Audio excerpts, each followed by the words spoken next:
acara selanjutnya, insya Allah akan dibacakan surat At-Taghabun ayat 1-3 kepada teman-teman di rumah. Bisa juga menyimak dengan atau membaca langsung surat At-Taghabun surah ke-64 ayat 1-3. Kita simak bersama.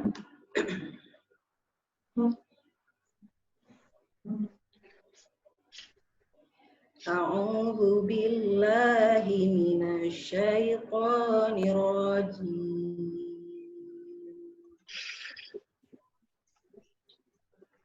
Bismillahirrahmanirrahim.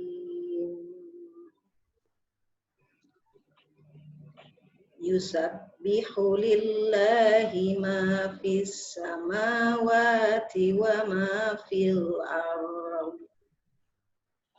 Lahul mulku wa lahul hamd.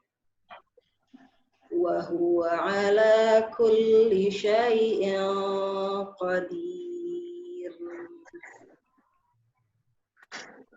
Huwallazi khalaqakum faminkum kafirun wa minkum mu'min. Wallahu bima ta'maluna basir.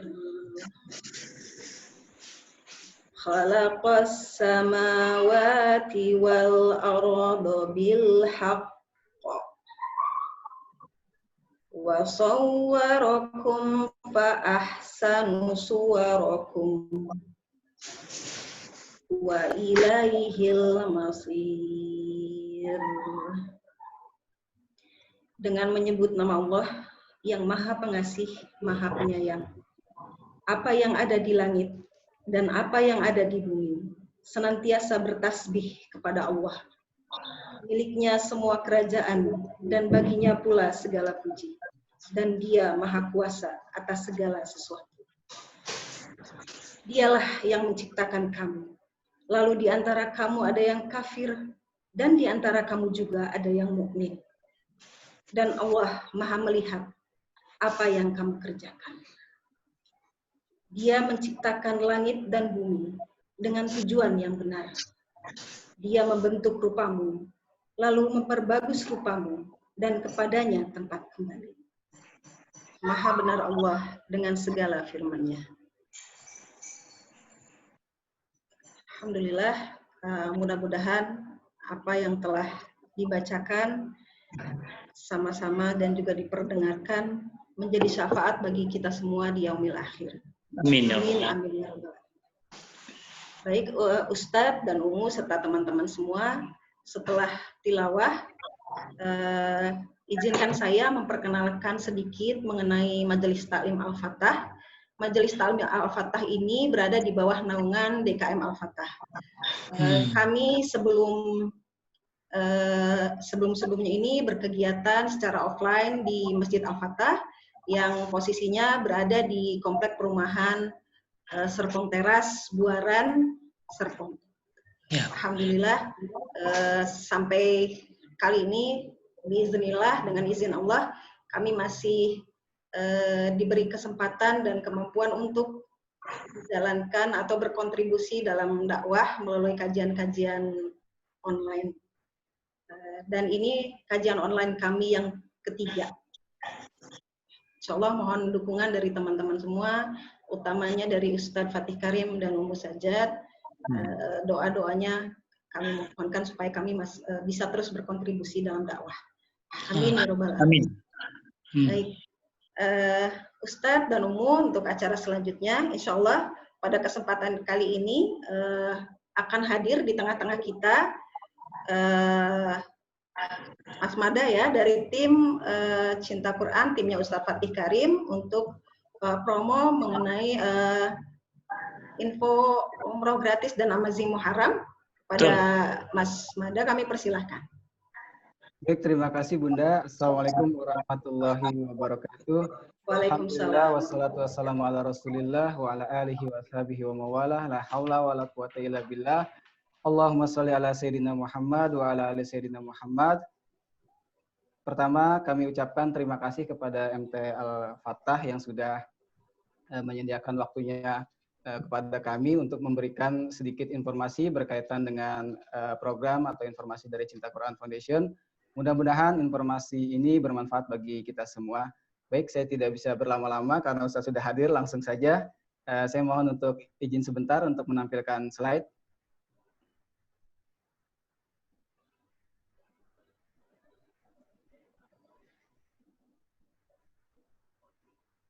Baik, Bunda Solehah yang sama-sama dirahmati Allah Subhanahu wa Ta'ala.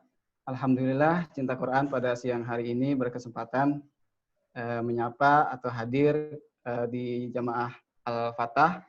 Mudah-mudahan pertemuan kita mendapat berkah dari Allah Subhanahu wa Ta'ala.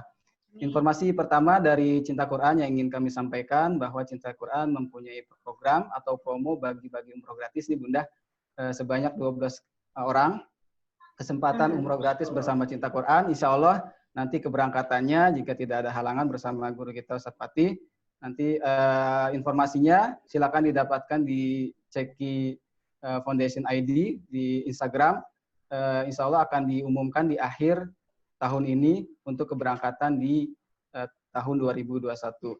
Silakan, caranya cukup mudah Bunda, silakan men-scan barcode yang tertera di layar. Ataupun Bunda bisa mengklik di browser s.id/kajian-cqf s.id/ atau tanda miring kajian CQF. Insya Allah nanti kami sampaikan pula atau kirimkan barcode ini ke PIC, jadi setelah kajian juga bisa untuk men-scan atau menginput datanya. Yang kedua, ini ada salah satu program kita juga, ada Amazing Kurban Bunda. Jadi bagi Bunda yang belum berencana berkurban dan belum berkurban, insya Allah kami memfasilitasi dari Cinta Quran, ada program Amazing Kurban. Ada yang menarik Bunda, di sini Bunda tidak hanya mendapatkan satu amal kurban, tetapi juga Bunda sekaligus mendapatkan amal untuk kebaikan training Quran gratis ke saudara-saudara kita, penerima manfaat, insya Allah akan ada training Quran, baca Quran gratis sekaligus pembinaan. Dan satu lagi Bunda juga turut serta berwakaf Quran karena kita kerjasama juga dengan Badan Wakaf Al-Quran. Jadi Bunda di sini kurban, pahala kurban juga dapat, insya Allah wakaf Quran juga dapat, dan satu lagi pembebasan buta aksara Quran juga didapatkan insya Allah. Informasinya bisa dihubungi di nomor yang tertera di layar. Yang terakhir Bunda, ini salah satu acara rutinitas kita, Amazing Muharram. Tahun ini adalah tahun yang ke-9 bagi kami untuk mengadakan event ini. Namun di tengah kondisi pandemi ini, kita sekarang beralih semuanya ke digital. Di digital event mungkin yang terbesar di Indonesia, yang ini tidak hanya menghadirkan tokoh-tokoh nasional, dai-dai nasional, tapi juga lintas negara. Artinya dari pembicara-pembicara internasional. Dan Alhamdulillah beberapa sudah konfirmasi untuk hadir. Ini nanti bisa disimak secara online, streaming online via YouTube. Dan akan ada undangan khusus bagi Bunda yang sudah melakukan registrasi. Dan uniknya lagi atau hebatnya lagi acara ini Bunda, dengan Bunda ikut hadir di sini, Bunda juga turut untuk berkontribusi mensukseskan program-program dari Syiar Quran Foundation, diantaranya pembebasan buta aksara Quran, dan lain-lain. Insya Allah Bunda sudah termasuk berpartisipasi dalam program-program Syiar Quran. Dan acaranya dimulai pada tanggal 21 Agustus selama 9 hari, Jumat, Sabtu, Ahad, dan Sabtu, Ahad, Sabtu, Ahad, Sabtu, Ahad. Dan Bunda bisa memperoleh informasi lebih detail, silakan kunjungi di amazingmuharram.com. Dan ini Bunda sedikit trailer atau teaser acaranya.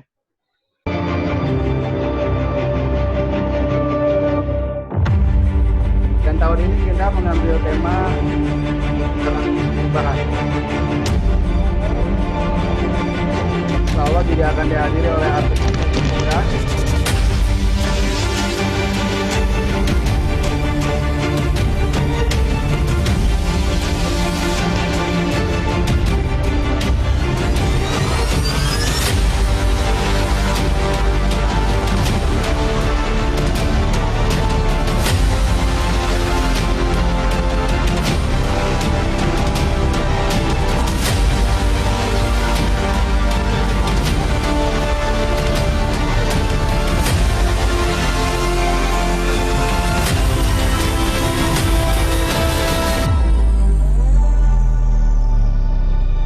Bunda, terima kasih banyak atas perhatian dan kerjasamanya. Informasi tadi Bunda juga bisa akses di s.id kajian cekif.s.id/kajian cekif untuk informasi Amazing Muharram, Amazing Kurban, donasi kegiatan, dan juga baca Quran gratis. Insya Allah bisa diakses melalui link tersebut.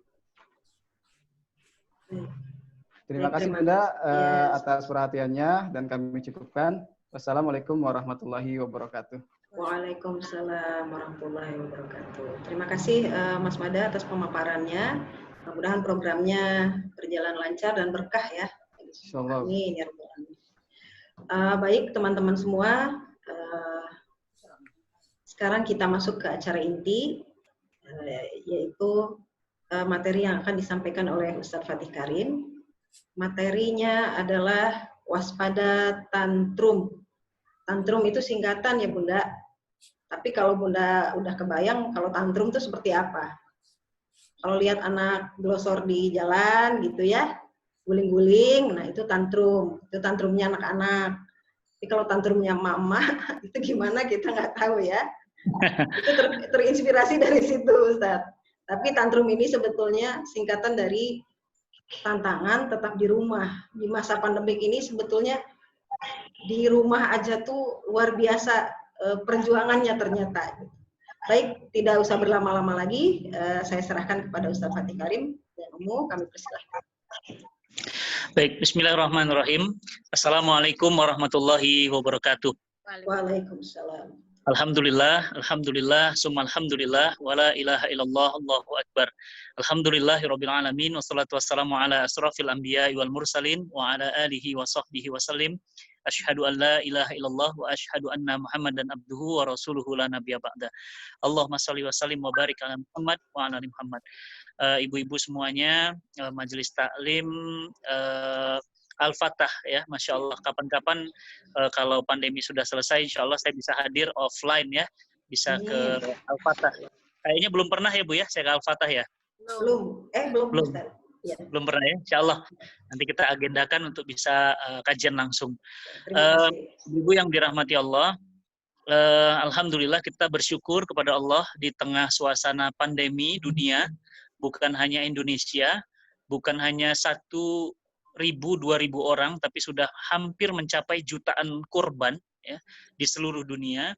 Kita masih diberikan kesempatan, masih diberikan kesehatan, dan masih diberikan beraneka ragam kenikmatan oleh Allah Subhanahu wa Ta'ala. Mudah-mudahan seluruh nikmat, kesempatan yang Allah berikan ini kita tidak sia-siakan. Mudah-mudahan semua kesempatan, waktu, umur, dan semua yang Allah berikan ini kita jadikan momen ya, saat yang tepat untuk mengumpulkan banyak-banyak bekal pulang kita, karena kita ini pasti akan pulang kepada Allah Subhanahu wa Ta'ala. Ibu takut mati pasti mati, ibu berani mati juga mati, ibu kena COVID mati, nggak kena COVID juga mati. Jadi mati itu tidak bisa kita hindari, mati itu pasti ya, mati itu pasti. Kullu nafsin dha'iqatul maut, setiap yang bernyawa pasti, kata Allah, mati. Saya pasti, ibu-ibu semua pasti, suami, istri pasti. Maka kalau mati itu pasti, kenapa kita tidak mempersiapkan hidup kita untuk yang pasti? Kenapa kita mempersiapkan sesuatu yang kita kejar untuk yang kita tinggalkan? Mobil dikejar, padahal ditinggalkan. Tas bagus, harga puluhan juta, dikejar, padahal ditinggalkan. Rumah sampai cicilan KPR 15 tahun, rela. Ngutang sana, ngutang sini, rela. Untuk ditinggalkan, bahkan dibagi-bagikan kepada yang berhak menerima, waris. Ya, baju bagus, hijab mahal-mahal, ditinggalkan. Kita sibuk ngejar sesuatu yang kita tinggalkan, tetapi kita nggak pernah sibuk mengejar sesuatu yang pasti akan kita dapatkan. Apa itu? Kematian. Maka ibu-ibu yang dirahmati Allah, bersiaplah, ya. Dan mati itu nggak nunggu ibu siap. Ibu siap dia datang, ibu nggak siap juga dia datang. Ya. Ibu siap, nih siap-siap nih, siap-siap. Dia datang. Ibu nggak siap juga dia datang. Dan dia nggak nunggu ibu siap apa nggak siap. Dan ajal itu bisa datang tiba-tiba. ada yang lagi masak, kompornya meledak, ada yang lagi tidur, serangan jantung, ada yang di kamar mandi jatuh, ada yang lagi ngisi pengajian, ada yang lagi nyolatin jenazah. Salah satunya guru kita, ya, beliau itu sedang menyolatkan jenazah keponakannya, ya, beliau itu kemudian wafat dalam keadaan setelah menyolatkan jenazah keponakannya, ya. Nah, jadi ibu-ibu yang dirahmati Allah, persiapkanlah untuk yang pasti. Nah, ini visi. Jadi kalau tadi kayak saya baru dengar istilah tantrum gitu ya, saya kira kesetrum gitu ya, tantrum gitu ya. Nah, tantrum itu memang adalah problematika kita hari ini gitu. Apalagi mohon maaf ya, kalau rumahnya itu 3L, ya kan, lu lagi gitu ya. Ke kamar mandi ketemu dia gitu ya, mau ke kamar ketemu dia, sama kayak rumah saya. Rumah saya 3L. Ya, kalau ibu-ibu main ke rumah saya, itu rumahnya 3L. Ini saya bukan di rumah, ini saya lagi di puncak, lagi mau ngisi kajian nanti jam 2. Ya, makanya saya minta izin pada panitia nanti untuk meninggalkan duluan dan Musajat nanti akan melanjutkan. Jadi, rumah kami itu 3L. Ya, mau lari ke sini kepleset masuk dapur, masuk ke ruang tamu gitu ya. Tapi kok ya kami nggak kenal yang namanya tantrum ya gitu. Kok ya kami nggak kenal yang namanya ribut ya. Kok ya kami itu nggak kenal yang namanya, maaf ya, na'udzubillah min zalik, ibu-ibu udah dengar kabar ya, perceraian itu meningkat, ya, meningkat di masa tantrum ini, ya, meningkat di masa pandemi ini, meningkat, ya. Kenapa? Karena bosan di rumah terus kan, bosan, dan bukan hanya sekedar itu, suami di PHK, pemasukan sudah tidak ada lagi, istri stres karena dengar anak yang kecil nangis, ya, yang besar nggak sekolah, tiba-tiba uang sekolah datang tagihan, belum listrik membengkak, belum bayar air, belum bayar yang lain, belum kalau di antara keluarga ada yang sakit, sementara pemasukan nggak ada. Gimana nggak stres? Gimana nggak gimana nggak mumet gitu? Gimana nggak emosi? Suasana yang sudah mencekam, ditambah dengan orang-orang yang ada di rumah itu tidak memiliki kekuatan ruhiyah. Maka ini judul keren banget ya, Masya Allah. Jadi bagaimana kita menghadapi itu? Yang pertama, seisi rumah, ya, terutama suami, itu harus bisa mengendalikan anggota rumah tangganya. Ini tips yang pertama. Siapa yang paling bertanggung jawab? Maaf, ya, harusnya suami ikut nih. Suami, Bu. Kenapa? Karena suami itu al-imamu ra'in wa huwa mas'ulun an ra'iyatihi. Imam. Dia itu adalah orang yang paling bertanggung jawab kepada istrinya, kepada anaknya, kepada rumah tangganya. Mau dibawa kemana? Bukan tergantung istri, maaf. Bukan tergantung anak, tidak. Rumah tangga itu penyebab kehancuran utama bukan istri, tapi suami. Ya, suami. Nah, fatalnya hari ini, saat ini kita melihat suami-suami itu justru abai. Ya, nggak pernah ngimamin sholat, kalaupun ngimamin sholat langsung cepat selesai karena bacaannya ina a'toina kal kausar, ya, kulhu 3 kali selesai. Tidak pernah mau meningkatkan kapasitas diri.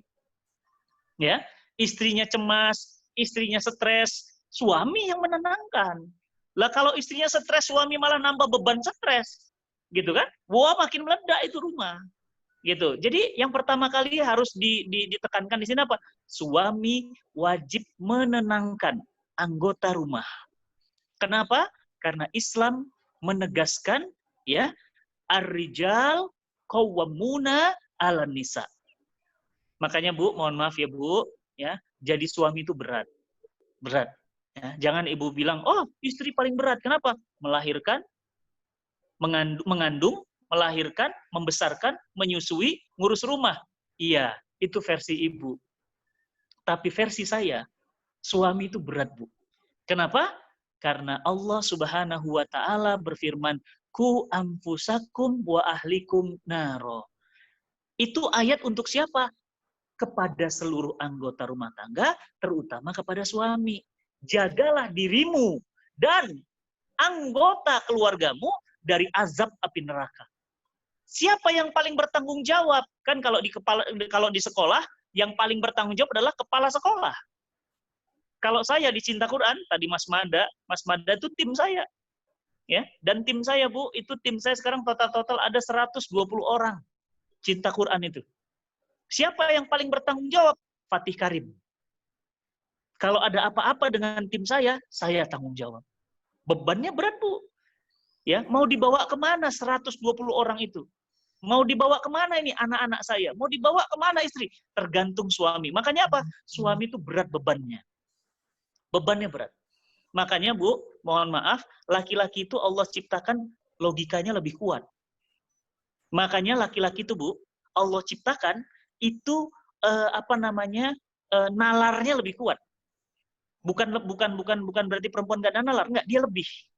Kenapa? Karena laki-laki Allah berikan beban. Nah, itu, beban yang kuat. Makanya pundaknya harus kuat. Bukan harus kuat berarti dia kuat ngangkat barbel, bukan. Dia harus bertanggung jawab kepada istrinya, atas mertuanya, kepada anaknya, terhadap Allah, dan dia bertanggung jawab untuk ibunya.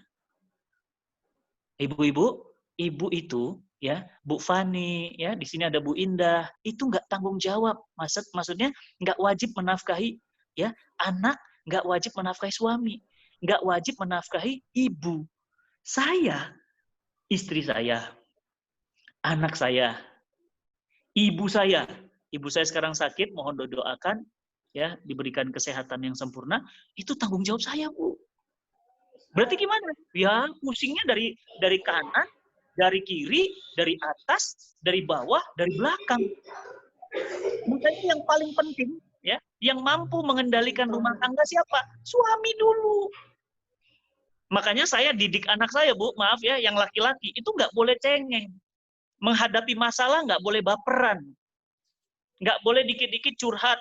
Nggak boleh dikit-dikit baper. Nggak boleh dikit-dikit ngambek. Nggak boleh dikit-dikit nangis. Nggak boleh. Ya, kenapa? Karena anak laki-laki itu saya didik, dia harus berani mengambil keputusannya. Dia harus menjadi orang yang tegas. Dia harus menjadi orang yang fight dalam hidupnya. Makanya anak saya, Bu, sekarang sudah kita ajarin dagang online. Jualan buku dia.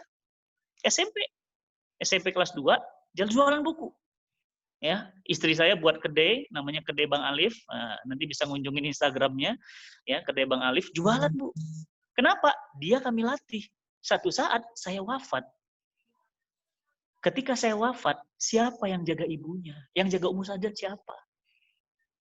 Siapa yang jaga adiknya? Siapa yang jaga neneknya? Anak saya. Makanya anak saya tuh saya didik. Ini hari ini dia nggak bisa ikut. Dia kuda.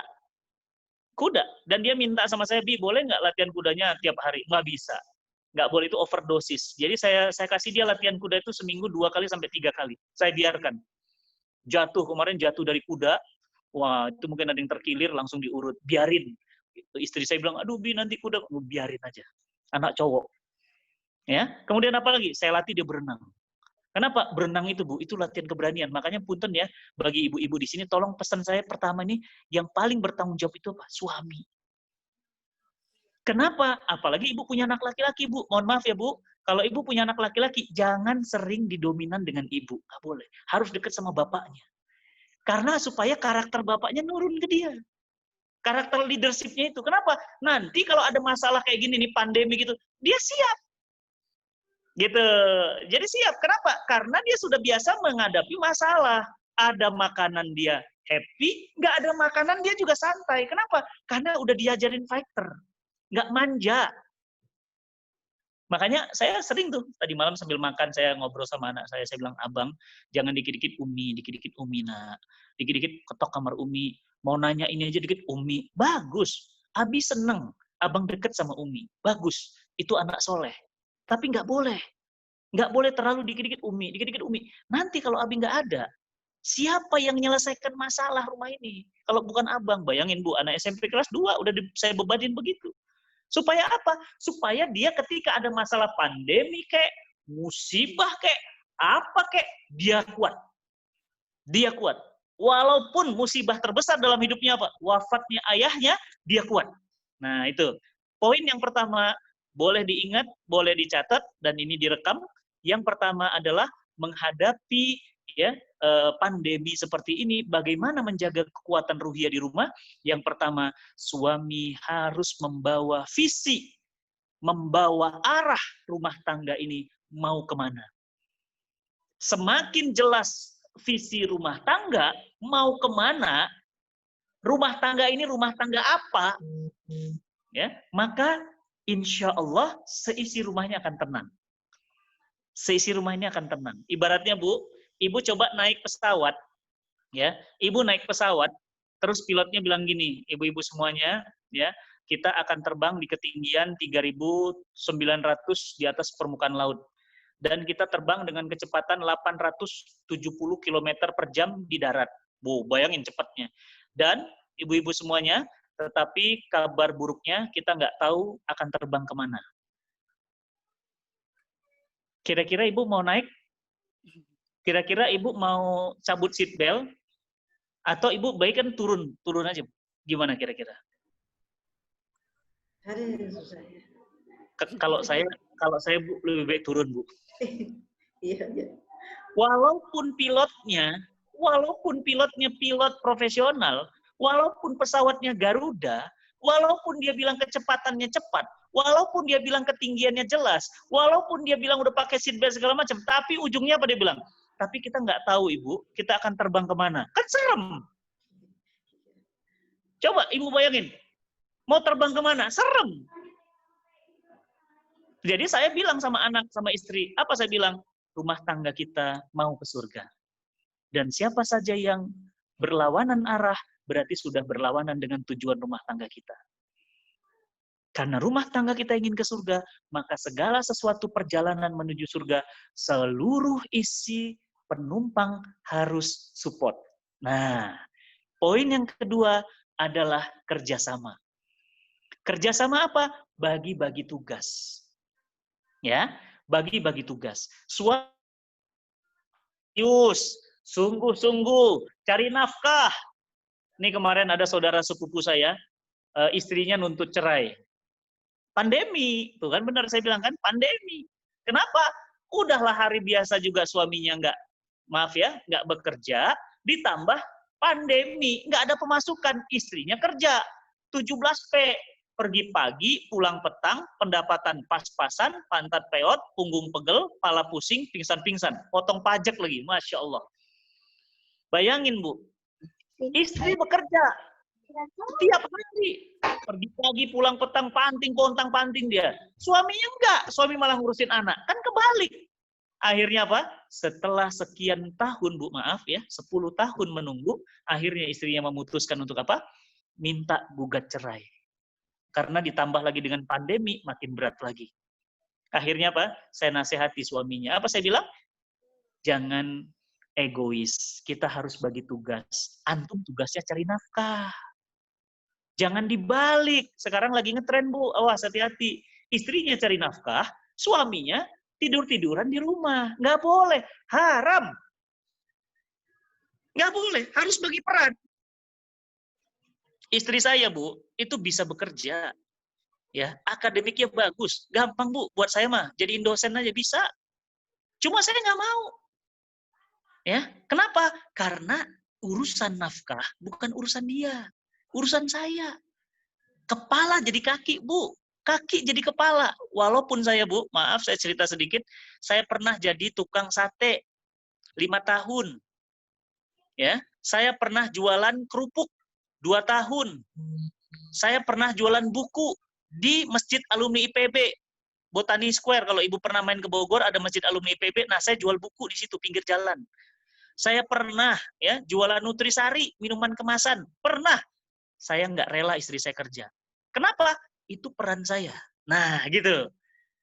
Nah, tapi istri saya juga ada peran. Apa perannya? Menghandle anak kalau di rumah. Ketika saya tidak ada, menyiapkan makanan yang nikmat, yang lezat, ya kan? Membuat suasana itu, rumah itu wangi, gitu kan? Rapi, bersih gitu. Kalau suami pulang tuh nggak ada bau apek, Ya enggak? Bantal-bantal tuh enak wangi. Ya, sajadah-sajadah tuh sujud tuh enak gitu, lembut, apa wangi gitu ya. Termasuk apa? Termasuk fisik istri ketika pulang bersih, ya kan? Ketika pulang wangi. Ah, itu apa? Itu wilayahnya istri. Kontribusi istri. Anak saya kontribusi juga. Bangun pagi, saya bilang apa? Cuci piring. Pembantu nggak ada setiap hari. Cuci piring. Apalagi baju kotor bawa sendiri sana, masukin mesin cuci. Apalagi kamarmu bersihkan sendiri, bukan kerjaan umimu, bukan kerjaan abimu, kerjakan sendiri. Ya, kebersihan kamar beresin sendiri. Jadi masing-masing orang, poin kedua, dia punya porsi masing-masing dan semua orang menjalankannya. Dan yang ketiga, poin yang paling penting ketika ya suasana di rumah ini, ruhiyahnya selain visinya jelas mau kemana, kemudian pembagian tugasnya juga sudah jelas.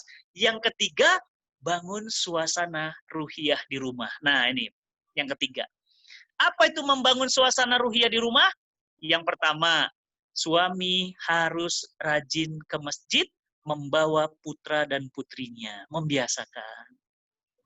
Suami selalu ngajak anaknya baca Quran. Suami memotivasi istrinya baca Quran.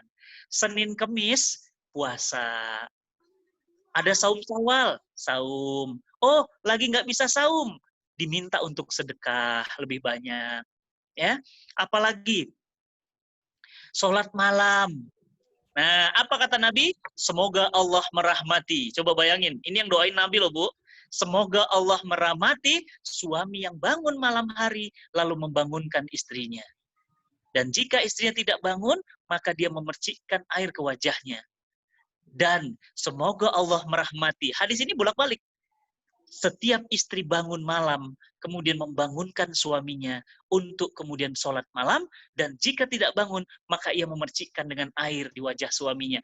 Untuk apa sih, Bu? Ibu-ibu, Bapak yang dirahmati Allah, ini suasana lagi berat. Ini suasana lagi krisis.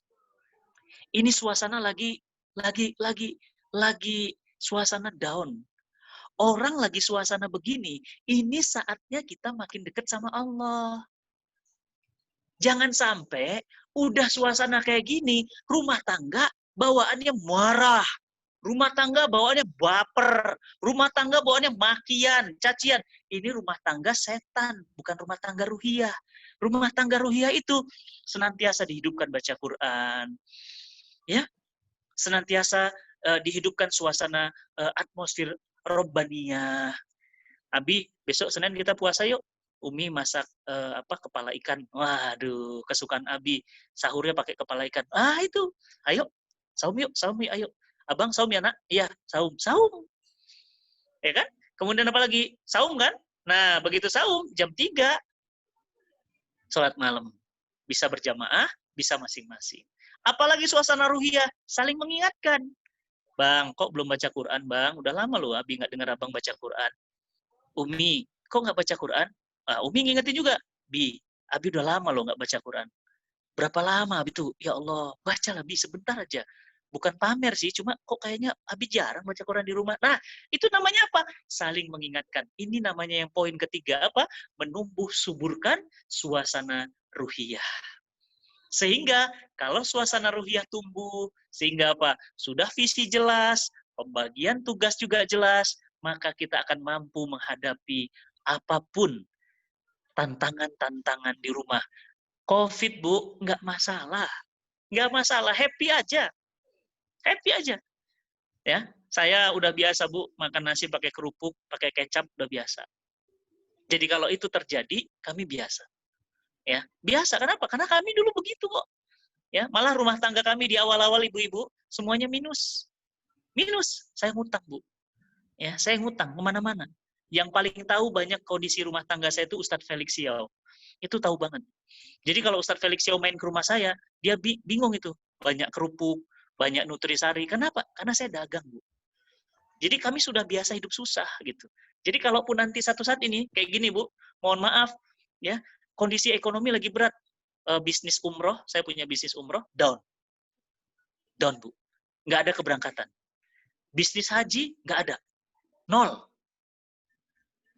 Ya, apalagi misalnya bisnis-bisnis saya yang lain, penjualan ini baju, ya, ini namanya baju Koko Fatih Indonesia. Ibu sekalian promosi, boleh beli buat suami ya. Ya, kunjungin aja Instagramnya Fatih Indonesia, itu bisnis saya juga. Itu lega jadi drop. Kenapa? Ya orang bolo-bolo Bu beli koko, boro-boro beli koko, apalagi koko saya ini, Koko Fatih ini premium. Ya, jadi segmennya segmen maaf menengah ke atas gitu. Boro-boro orang mau beli koko Bu. Apa yang dipikirkan? Mendingan buat makanan. Drop Bu. Bisnis baju drop. Saya bilang apa? Kalaupun semua bisnis saya drop, ada lagi satu lagi saya punya ala Nabi. Udah pada tahu ya, kalau belum tahu wajib coba. Dan apalagi ibu-ibu ya, wajib nyetok di rumah ya. Ala Nabi itu minuman herbal alami, isinya itu madu, buah tin, buah zaitun, kurma, habatus sauda, semua yang ada di Quran di Sunnah ada di dalamnya. Dan itu bagus banget untuk jaga kesehatan. Ya. Nah itu bisnis itu, alhamdulillah, cuma itu tuh bisnis yang bagus. Ya, yang lain bisnisnya drop semua. Saya bilang apa? Meskipun katakanlah kita harus makan kerupuk lagi, kita udah biasa. Nggak masalah. Bagi kami nikmat aja. Dan ibu-ibu nanti kapan-kapan mampir ya ke rumah ya. Mampir ke rumah. Ya, jadi jangan sedih kalau rumah ibu kayaknya lebih gede dari rumah saya. Saya nggak punya meja makan, Ibu. Maaf. Serius. Saya nggak punya meja makan. Jadi jangan ibu bayangkan kami punya meja makan ya, makan di meja makan, kemudian ibu boleh lihat kami nggak punya ruang tamu. Kami nggak punya ruang tamu. Jadi ibu yang udah punya ruang tamu suami ibu udah keren banget Bu. Dia sayang sama ibu. Kursi ibu lebih mahal dari kursi saya. Saya nggak punya kursi. Nggak percaya? Nanti ada Umu Sajat. Nah ini Umu Sajat masih hidup, bisa dengar dia. Duh, ada Umu Sajat. Saya nggak punya. Jadi kalau ibu datang ke rumah saya cuma pakai karpet di bawah. Tapi alhamdulillah, summa alhamdulillah, nggak pernah ada apa ya ribut-ribut, apalagi apa tuh banting-banting, ngamuk-ngamuk, nggak ada. Kenapa? Ya tadi karena suasana ruhiyah itu Bu. Ini kami sharing ya, bukan bermaksud apa-apa, kami sharing.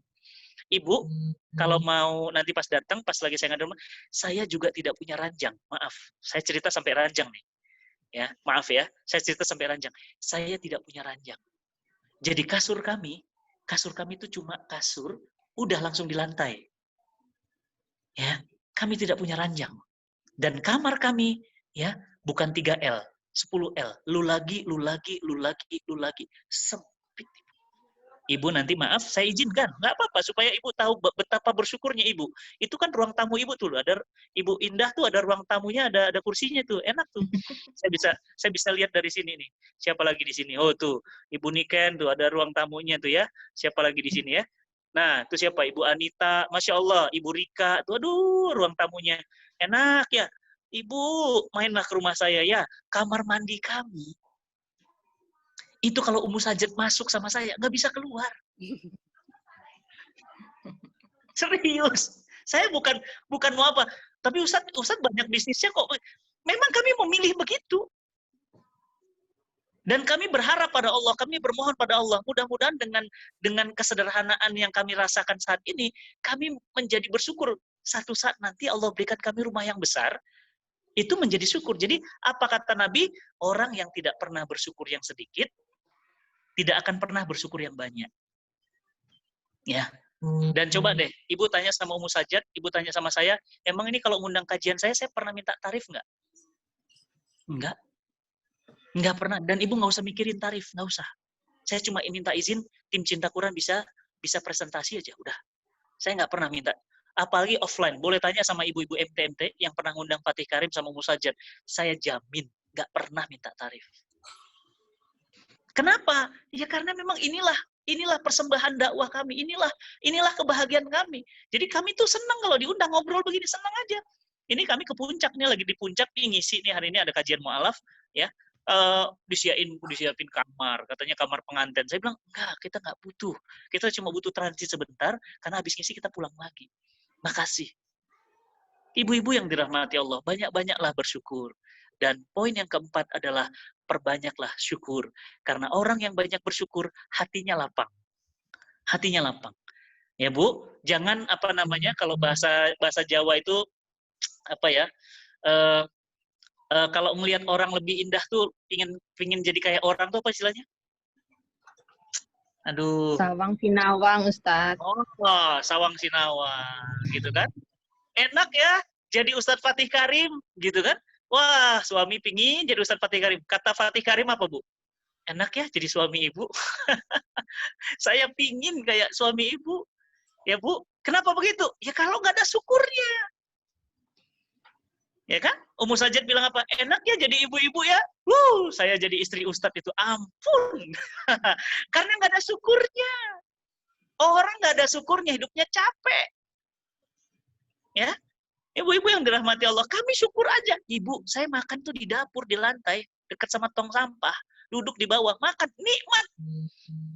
Nikmat bener. Itu langsung, Bu, dari dapur Ummu Sajat baru masak ikan sama sayur panas-panas, langsung diambil, turun langsung di bawah apa tuh, di lantai itu langsung dimakan panas-panas. Nggak pernah kami mikir, beli meja makan yang bagus. Enggak. Dan rumah juga masih ngontrak, Bu. Saya nggak malu rumah saya ngontrak.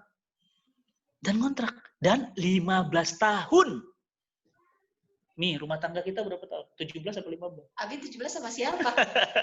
17 sama siapa? 15 tahun, Ibu. Kontraktor. Ada yang 3 tahun, ada yang 5 tahun, ada yang 6 tahun, ada yang lama banget. Sampai saat ini belum punya rumah sendiri. Kenapa happy? Syukurin aja, Bu. Disyukuri aja. Alhamdulillah. Ya, jadi jangan ngelihat kanan kiri. Ngelihat betapa sayangnya Allah sama kita. Punya anak kayak gitu, punya istri kayak gitu, punya suami kayak gitu.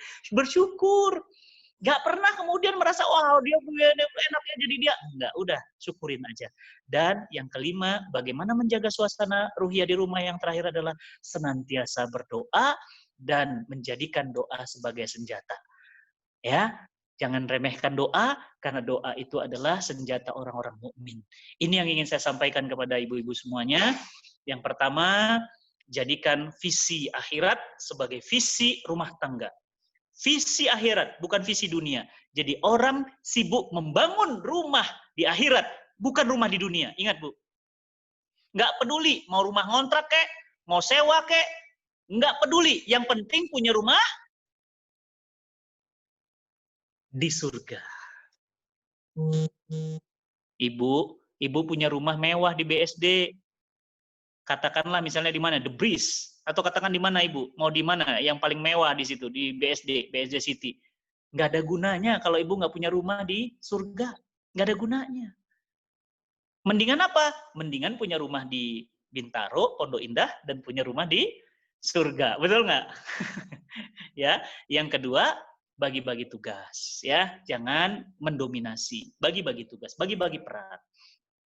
Ya, yang ketiga, ya, siapkan suasana ibadah ruhiyah di rumah dengan memperbanyak amal-amal ibadah, terutama amal-amal sunnah. Ya, kemudian ya, jadikan rumah itu ya banyak-banyak bersyukur kepada Allah. Dan yang kelima, jadikan rumah itu sebagai perbanyak doa, permintaan kepada Allah. Ya, doa cepat diijabah, kita happy. Doa belum diijabah, kita juga happy. Kenapa? Karena hati kita yakin sepenuhnya bahwa rencana Allah terindah buat kita semuanya, ibu-ibu.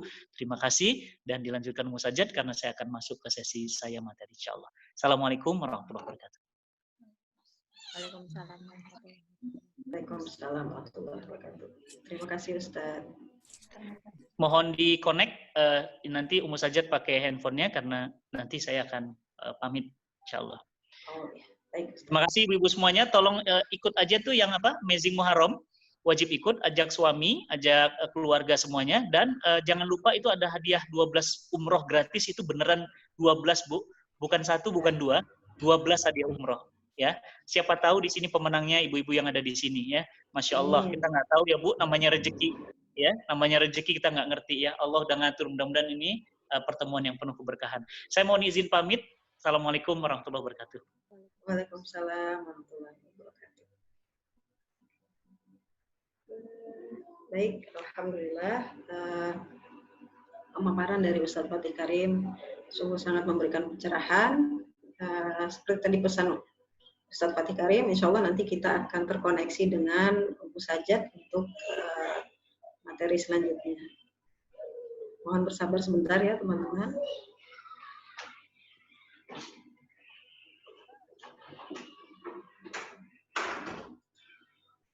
Baik teman-teman, sebelumnya, jadi setelah materi nanti insya Allah akan ada sesi tanya jawab. Mohon maaf karena keterbatasan waktu, mungkin nanti pertanyaan dari teman-teman tidak dapat kami pilih semuanya, tapi insya Allah mudah-mudahan ini bisa mewakili pertanyaan dari teman-teman semua ya. Nanti dari sesi tanya jawab ini, insya Allah ada hadiah nih yang menanti dari MT Al-Fatah. Beberapa sponsor sudah mendukung kami, di antaranya adalah Dodolan Haya. Dodolan Haya ini kalau teman-teman ini semua ada IG-nya ya. Dodolan Haya ini apa aja ada di sana ya. Tapi yang paling terkenal itu adalah keripik dari Padangnya itu. Yang kedua ada warung Cemal Cemil Buaran. Nah, itu kalau mau makanan cepat saji, ada ayam ungkep, ada burung puyuh goreng, silahkan. Lalu berikutnya juga ada Kambaka frozen food, ada Miss Patisserie, juga ada Lilmi Collection, Family Muslim Wear. Nah, insya Allah nanti juga dapat bocoran dari Lilmi Collection akan memberikan satu gamis spesial. Nah, siapakah nanti yang akan mendapatkannya? Mudah-mudahan rezeki dari teman-teman ya. Alhamdulillah ini Umu sudah hadir. Baik. Assalamualaikum Umu Sajat. Waalaikumsalam warahmatullahi wabarakatuh, Bu Fani. Iya, kita lanjut ngobrol asiknya lagi Umu, silakan. Iya. Tadi seru ya obrolannya, saya dengar langsung di samping. Sebetulnya kalau Ustadz Fatih nggak ada kajian lagi jam 2, ngobrolnya bisa panjang nih sama ibu-ibu dari MT Al-Fatah. Iya. Dan apa yang disampaikan oleh Ustadz Fatih tadi, itu memang yang kami alami sih Bu di rumah dari zaman masih awal-awal nikah dulu ya.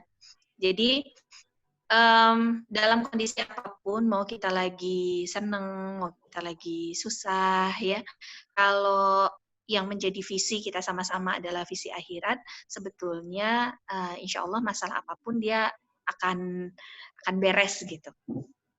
Dan akan sama-sama punya cara pandang yang sama sih kalau kita punya masalah. Kalau sekarang kita lihat kalau sekarang kita lihat dalam kondisi lagi pandemi begini, rata-rata ibu-ibu itu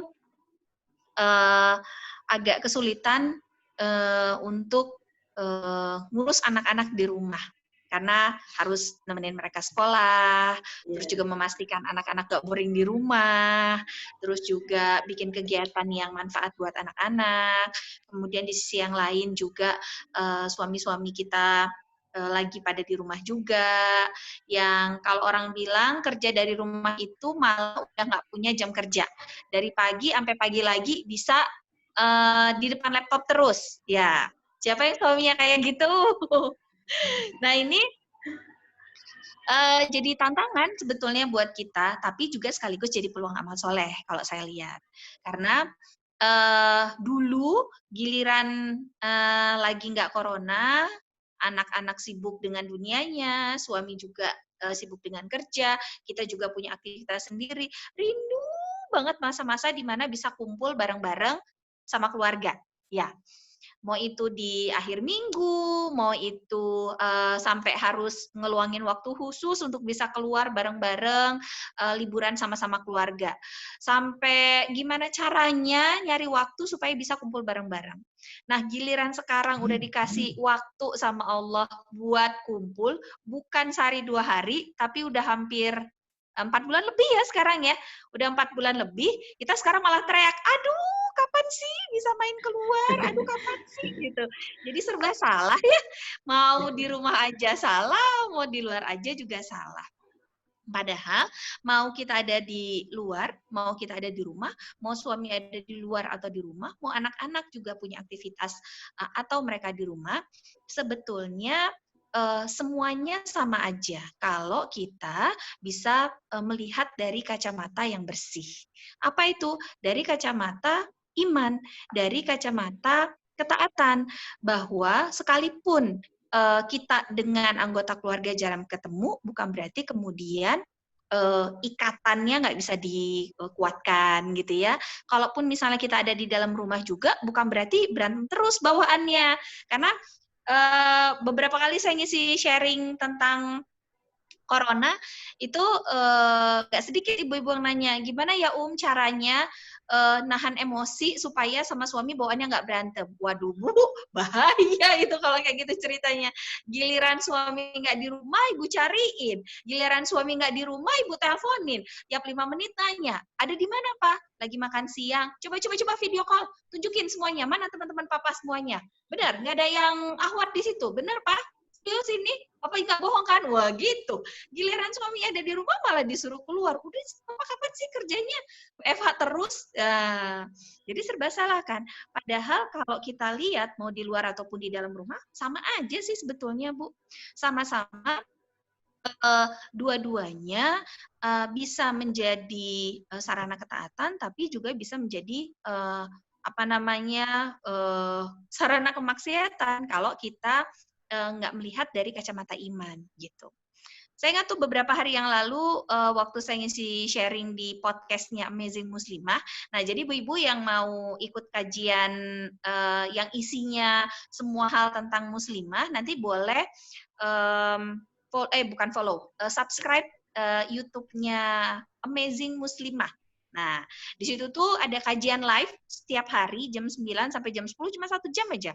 Jam 9 sampai jam 10 itu kajiannya semuanya tentang muslimah, bahas banyak hal dan dari semua hal lah, dari A sampai Z tentang muslimah. Nah, di situ tuh waktu saya ngisi kajian di podcast Amazing Muslimah itu satu pertanyaan yang ditanyakan sama hostnya, gimana rasanya punya suami yang berdakwah yang bisa jadi keluar rumah berminggu-minggu atau malah bisa jadi di rumah terus tiap hari, gimana gitu. Saya bilang ya sama aja sebetulnya, mau ada di rumah, mau ada di luar rumah, nggak ada bedanya gitu. Nggak ada bedanya maksudnya apa? Bahwa ketika dia ada di rumah itu jadi sarana ketaatan, kalaupun ada di luar rumah itu makin bikin kita dua-duanya dekat sama Allah. Jadi posisi di dalam dan di luar rumah itu sebetulnya nggak masalah gitu. Nah, kemudian yang berikutnya adalah tadi Ustaz Fatih juga menyampaikan ya Bu ya, bahwa hal lain yang harus kita lakukan untuk tetap menjaga ruhiyah kita berada di level yang level tinggi gitu adalah dengan cara bersyukur. Jadi benar, la in syakartum la azidannakum wa la in kafartum inna azabi syadid. Orang-orang yang mereka bersyukur kepada Allah, maka Allah akan tambah nikmatnya. Sementara orang-orang yang nggak bersyukur, kata Allah, tunggu aja. Azabku itu sangat pedih, kata Allah. Jadi menjadi orang yang bersyukur itu luar biasa, Bu. Luar biasa manfaatnya, bukan cuma buat akhirat ya, tapi juga buat di dunia. Ibu-ibu yang coba deh, kalau kita sering dan banyak bersyukur kepada Allah, hidup kita akan tenang. Ngelihat tetangga kita punya Pajero, kita nggak masalah, soalnya di rumah kita udah ada Alphard, jadi nggak masalah buat kita. Atau apalagi misalnya, di rumah tetangga kita ada kulkas 2 pintu, kita nggak masalah, soalnya di rumah kita kulkasnya juga udah 10 pintu, jadi nggak masalah ya. Nggak, tapi benar, mau apapun yang ada di luar, gimana pun kondisi teman-teman kita, terus juga saudara, tetangga gitu, itu nggak akan bikin kita iri, nggak akan bikin kita sebel, nggak akan bikin kita kesal. Kenapa? Ya, karena kita bersyukur dengan apa yang sudah kita miliki. Kita bersyukur dengan apa yang Allah kasih buat kita, dan itu akan bikin hidup kita lebih tenang. Kami Bu, secara pribadi, jadi kalau tadi Ustaz Fatih cerita Bu, awal nikah tahu nggak, kami tuh hidupnya, kalau orang bilang, emang benar Bu, memang kere. Sampai sekarang juga sebetulnya kami juga nggak punya apa-apa. Karena semua yang apa namanya yang saya punya itu memang punya Allah aja kan ya. Ya sama lah, kita juga sebetulnya kan hidup di dunia itu karena kebaik kasih sayang Allah aja. Jadi waktu kami awal menikah, saya lulusan IPB, Bu. Suami juga lulusan IPB. Kemudian saya termasuk yang IPK saya tuh salah satu yang terbaik di kampus waktu saya lulus. Terus kalau ketemuan keluarga nih, ada sepupu kami yang kerja di bank, ada sepupu kami yang kerja di kantor minyak, ada om kami yang kerjanya di jadi salah satu pejabat pemerintah dan lain sebagainya gitu. Kami berdua datang pakai bus Agra, terus kalau nggak naik Kopaja, udah gitu dilanjutin angkot, gitu gendong anak, udah gitu nggak bawa apa-apa, soalnya nggak punya duit. Tapi apakah itu kemudian membuat saya atau abinya Alif itu ngerasa iri sama apa yang dimiliki orang lain? Alhamdulillah sih nggak pernah, Bu. Kenapa? Karena kami tahu bahwa apa yang Allah kasih saat ini adalah yang terbaik buat kami. Allah tahu kalau waktu itu kami dikasih punya uang, kaya, terkenal, dan lain sebagainya, dapat kerjaan, dan macam-macam gitu. Kami pasti sombong. Jadi Allah tuh maha tahu apa yang terbaik buat kita. Wa asa an takrahu syai'a wa huwa khairul lakum wa asa an tuhibbu syai'a wa huwa syarrul lakum. Wallahu ya'lamun wa antum la ta'lamun. Jadi Allah bilang, apa yang buat kalian itu buruk, menurut kalian itu jelek, menurut kalian tuh nggak banget, aku tuh nggak pantas dapetin ini, aku tuh harusnya dapetin itu, aku tuh nggak harusnya tuh nggak begini hidupku, harusnya hidupku tuh begitu gitu ya. Kata Allah, hidupmu yang sekarang itu adalah yang terbaik. Sementara kalau kamu cinta sama sesuatu, suka banget sama sesuatu, bisa jadi apa yang kamu pengen, apa yang kamu mau itu sebetulnya buruk buat hidupmu, dan Allah yang maha mengetahui semuanya. Sementara kamu tuh sebetulnya nggak tahu apa-apa, bahkan tentang hidupmu sendiri aja kamu nggak tahu apa-apa. Coba ya Bu, bayang, kita tuh manusia sering banget ngerasa tahu banget tentang diri kita, tahu apa yang kita mau gitu. Tahu kita mesti gimana. Dan kalau itu nggak tercapai, kalau itu nggak kita dapat, seringkali kita kecewa. Padahal jangankan kita mau ngatur alam ini, jangankan kita mau ngatur dunia gitu ya. Buat ngatur diri kita sendiri aja, kita itu lemah. Siapa sih di antara kita, ibu-ibu yang hadir di sini, termasuk saya sendiri, kita kan punya rambut ya.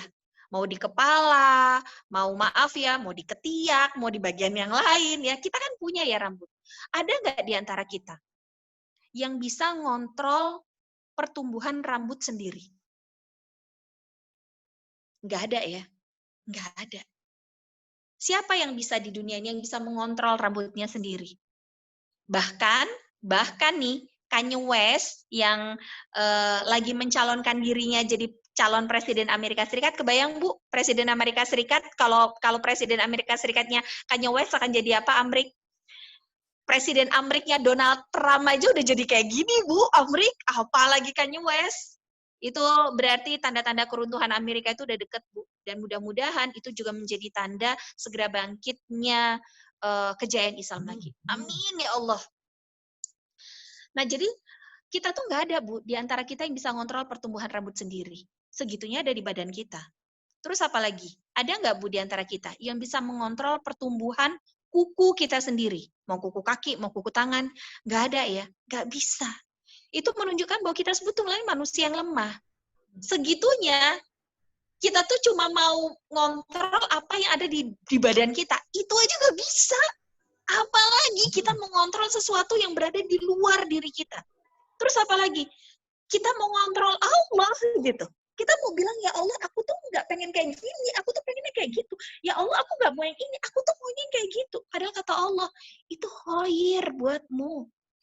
Itu yang the best buatmu sekarang, dengan posisimu, dengan kualitas imanmu, dengan teman-temanmu, dengan hidupmu. Ini yang terbaik. Karena kalau nggak kayak gini, kamu belangsak. Istilah kata begitu. Kamu tuh nggak tahu apa-apa. Jadi sudah. ikuti saja skenario yang sudah aku tetapkan, kata Allah.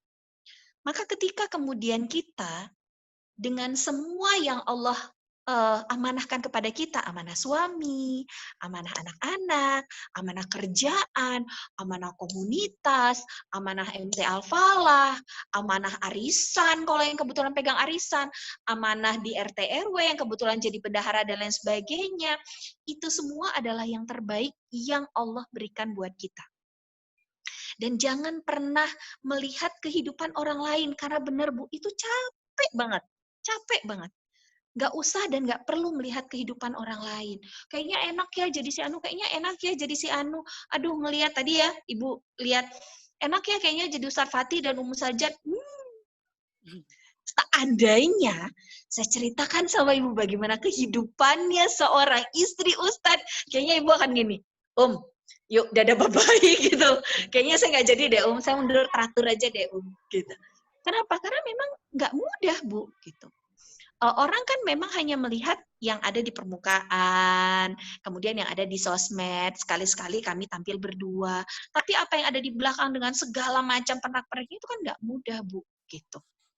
Nah, jadi bagaimana cara kemudian menjaga ruhiyah kita tetap terjaga? Jangan lupa untuk selalu bersyukur. Dan nggak perlu kita bandingkan hidup kita dengan hidup orang-orang yang ada di sekitar kita. Hidup kita adalah hidup kita. Dan apa yang kita punya sekarang adalah yang terbaik yang Allah berikan buat kita. Kemudian, ini yang terakhir yang ingin saya sampaikan, ini juga sebetulnya nasihat buat diri saya pribadi. Ruhiyah seseorang itu akan jauh lebih terjaga apabila dia semakin dekat dengan Allah. Maka kepada kita, saya pesankan, jangan jauh dari Allah. Caranya dekat sama Allah adalah menambah ibadah-ibadah sunnah. Kenapa saya nggak sampaikan kepada ibu-ibu untuk ngepolin ibadah wajibnya? Karena kita muslim. Yang namanya muslim, ya harus melaksanakan yang wajib dan meninggalkan yang haram. Itu standar banget, Bu. Itu standar minimalnya seorang muslim memang harus begitu. Dia ngerjain wajib, sama dia ninggalin yang haram. Itu standar minimal. Tapi, itu saja nggak akan cukup, Bu, untuk bikin kita bisa dilihat sama Allah. Ibarat kata gini, manusia di dunia ini, Bu, kalau diibaratkan kayak pasir di tepi pantai, kira-kira kayak gitulah. Bisa nggak kita ngelihat butiran pasir satu persatu dari kejauhan? Nggak bisa ya. Kita cuma ngelihat itu hamparan pasir, set, udah gitu aja. Bagaimana kemudian Allah bisa ngelihat kita sesuatu yang berkilau gitu? Gimana kemudian Allah bisa melihat bahwa ada manusia yang namanya Ummu Sajat di antara miliaran manusia yang pernah ada di muka bumi ini? Kalau kita nggak cari muka di hadapan Allah. Jadi nggak ada salahnya kok, Bu, cari muka. Tapi cari mukanya bukan sama manusia. Karena cari muka sama manusia itu capek. Dan itu yang dipesankan oleh Ali bin Abi Thalib kepada kita. Jadi Ali bin Abi Thalib radhiyallahu anhu itu pernah mengatakan, aku tuh sudah pernah bergelut dengan berbagai macam amal ya gitu. Tapi yang paling melelahkan buatku adalah berharap kepada manusia. Jadi ngarep sama manusia, cari muka sama manusia, kita udah bikin gini, berharap bilang makasih, kita ngasih hadiah sama teman, terus kita tungguin kapan dia posting di IG story-nya bilang jazakillah asanul jaza, kita tungguin, kita pantengin Instagram-nya, kita tungguin kapan dia bilang makasih, nggak usah. Bahkan sekalipun dia tidak mengucapkan terima kasih kepada kita, ya nggak masalah. Karena kita melakukan itu bukan karena dia, kita melakukan itu karena Allah. Apalagi ketika kita jadi istri yang solihah, berusaha menjadi istri yang solihah. Terus habis itu kita ikut nih training keluarga samaran nih, Bu. Terus kita tahu nih bahwa untuk menunjukkan cinta caranya ada macam-macam. Misalnya pakai bahasa, tulis surat cinta, bikin kartu, selipin di tas kerjanya, gitu-gitulah ya. Terus apa lagi? Kasih hadiah. Nggak perlu mahal-mahal lah, Bu. Cukup satu kunci BMW seri terbaru.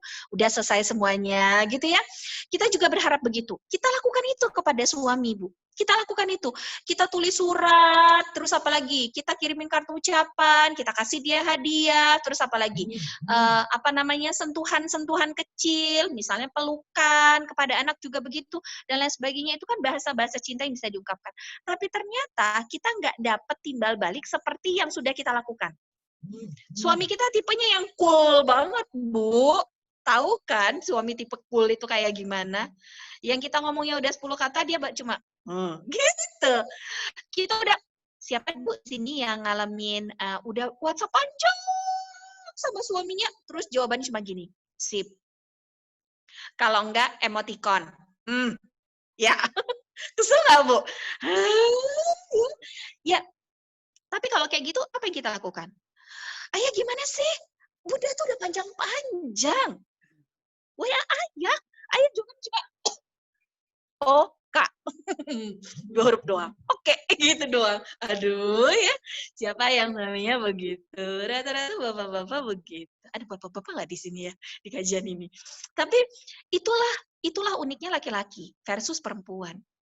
Makanya kalau kita melakukan sesuatu, nggak usah berharap sama manusia. Cari mukanya nggak usah sama manusia, cari mukanya sama Allah aja. Artinya ketika pun kita melakukan sesuatu, nggak masalah buat kita.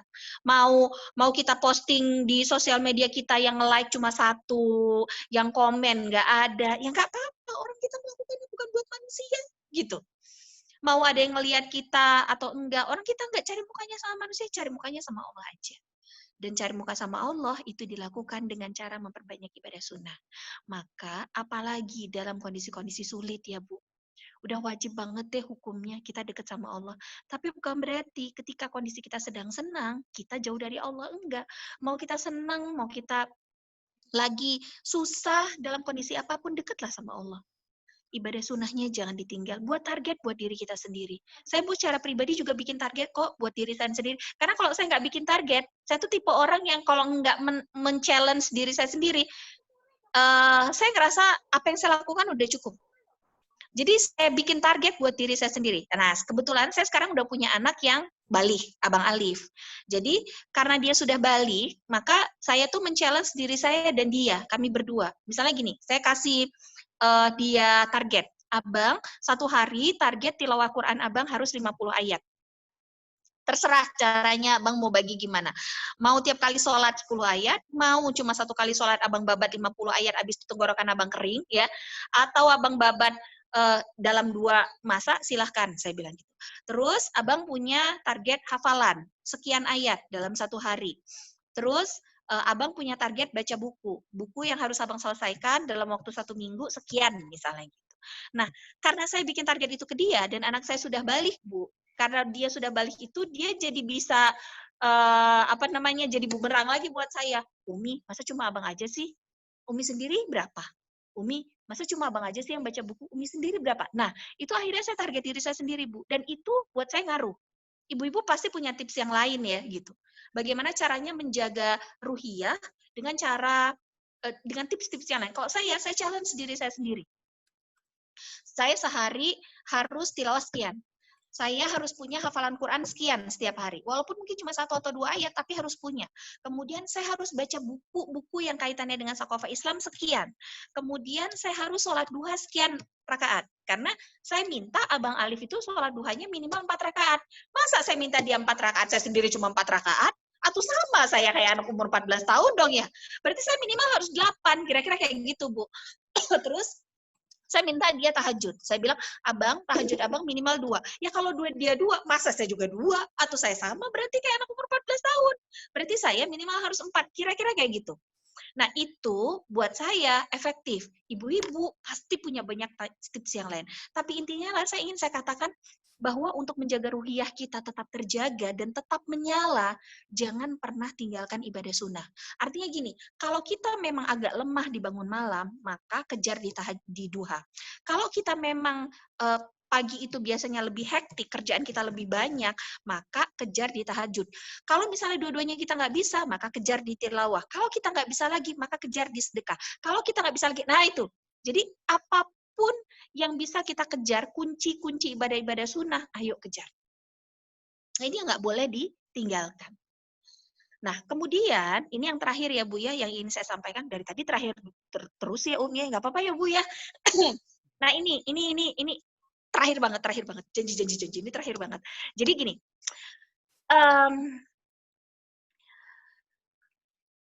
ruhiyah kita itu baik kita suami ataupun anak-anak gitu ya, itu dia akan tetap bisa terjaga kalau kita mengetahui dengan pasti dan sadar kenapa sih kita harus tetap menjaga kedekatan kepada Allah.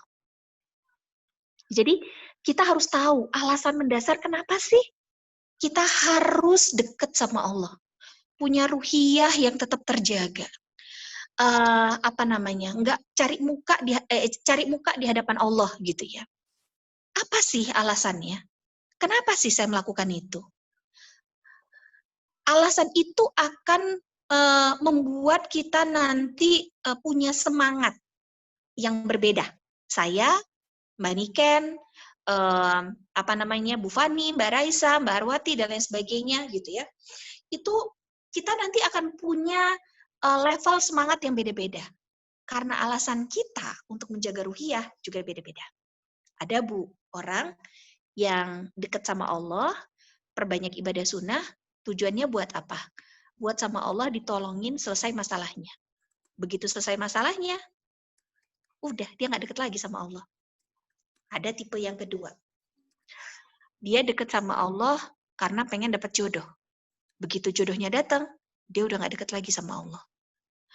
Ada tipe yang ketiga. Dia deket sama Allah karena memang ini adalah perintah Allah. Jadi mau dia lagi seneng, mau dia lagi susah, mau lagi pandemi, atau enggak, mau kondisinya lagi gimana pun dalam hidupnya, dia akan tetap dekat sama Allah. Ruhiyah akan tetap dia jaga. Dia nggak akan jauh-jauh dari Allah. Karena dia tahu tujuan dia menjaga iman, tujuan dia menjaga amal, adalah karena memang dia makhluk ciptaan Allah yang Allah perintahkan untuk wa ma khalaqtul jinna wal insa illa liya'budun. Jadi tujuan penciptaannya manusia ya kita-kita ini itu nggak lain nggak bukan adalah untuk beribadah kepada Allah. Jadi dalam kondisi apapun, bagaimanapun, kita akan tetap dekat sama Allah. Kita akan tetap jaga ruhiyah kita pol di level tertinggi. Karena kita sadar dan kita tahu kita adalah makhluk ciptaan Allah yang tetap wajib untuk dekat sama Allah sampai ajal menjemput kita. Itu dari saya. Kita cukupkan sampai di sini. Insya Allah nanti kita lanjutkan dengan Q&A ya. Assalamualaikum warahmatullahi wabarakatuh. Waalaikumsalam warahmatullahi wabarakatuh.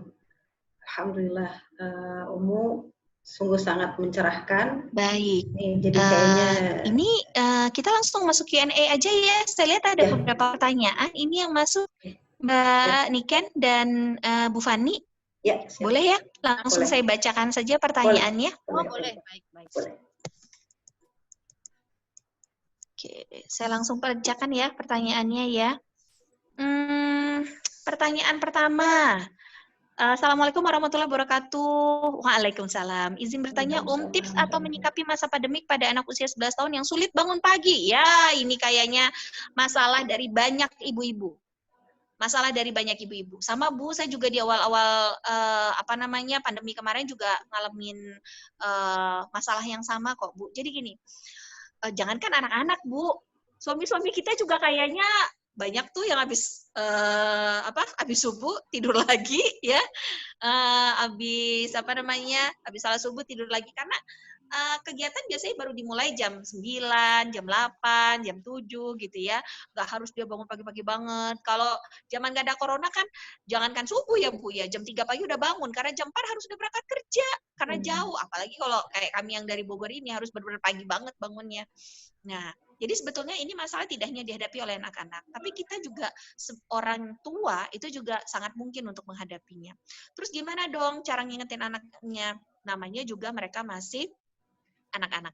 Jangan anak-anak yang udah balik aja harus diingatin berkali-kali, apalagi anak-anak. Karena ini terkait dengan habit. Nah, untuk membuat habit, maka ini berdasarkan penelitian dulu ya Bu ya, saya jelaskan. Jadi ada satu penelitian yang dilakukan oleh orang-orang para peneliti di Harvard University. Jadi mereka meneliti bagaimana kemudian mengubah satu kebiasaan. Kebiasaan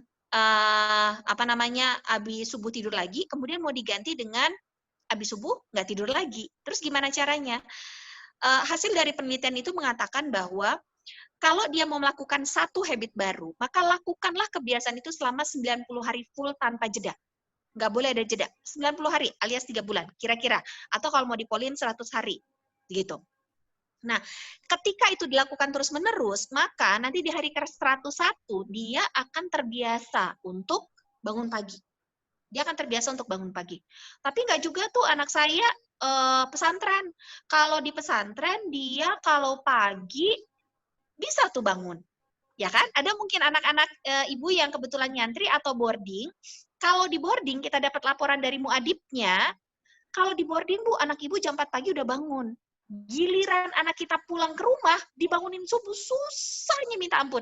Ada kan yang kayak gitu? Banyak yang model anak-anak kayak gitu. Terus di mana dong, masalahnya? Dia kan udah punya habit bagus kan ya?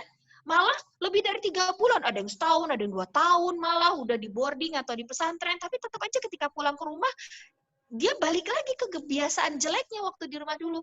Berarti ada masalah mendasar. Apa? Dia nggak tahu strong why kenapa dia harus bangun pagi. Itu masalah mendasar. Dan ini yang harus Ibu selesaikan. Caranya gimana? Diajakin ngobrol. Jadi bukan dengan main perintah. Ajak dia ngobrol dari hati ke hati. Kenapa dia nggak bisa bangun pagi? Ditanya dulu, gitu. Jangan ditanya, adik atau kakak ini gimana sih? Atau abang ini gimana sih? Udah susah-susah Umi bangunin pagi tiap hari. Capek tau bulu tuh minggu. Pagi Umi harus ngomel. Bangunin kamu pagi. Aduh. Jangan orang lain ya. Kita sendiri yang dengar kita ngomel aja udah capek ya Bu ya. Apalagi orang lain yang dengarnya ya. Jadi ajak mereka bicara. Tanya dulu. Kenapa sih mereka susah banget bangun pagi? Sama Bu saya juga ngerasain itu kok. Sama Bang Alif. Awal-awal dia balik lagi dari asrama sama. Dia juga punya masalah yang sama gitu. Kayak anak ibu-ibu semua gitu. Yang saya lakukan, saya ajak dia ngobrol. Saya ajak dia ngobrol, abang kenapa susah bangun pagi? Iya Mi, karena abang tidurnya kemalaman, kan? Terus juga, apalagi abang ngerasa kalau pagi itu abang nggak punya kegiatan, yang harus target yang harus abang kejar, dia bilang gitu. Tapi kan kalau di kalau di pesantren kan habis subuh ada target yang harus dia kejar. Dia harus ngejar tilawah, dia harus ngejar hafalan Quran, dia harus ngejar bahasa Arab dan lain sebagainya. Mau nggak mau dia nggak bisa tidur lagi. Gitu. Terus karena semua orang yang ada di pesantren itu bangun pagi, dia malu dong kalau dia nggak bangun sendiri. Nah, dari situ akhirnya saya tahu, oh ternyata masalahnya adalah pertama, dia tidur kemalaman, karena memang anak saya tipe tidur malam, Bu. Terus yang kedua adalah dia nggak punya target waktu habis bangun pagi. Jadi dia nggak punya strong why, kenapa sih aku harus bangun pagi? Gitu. Anak segitu kita ajakin ngobrol gini, Dek, tahu nggak? Kalau nggak bangun pagi, rezeki dipatok ayam. Dia nggak ngerti apa itu rezeki, Bu.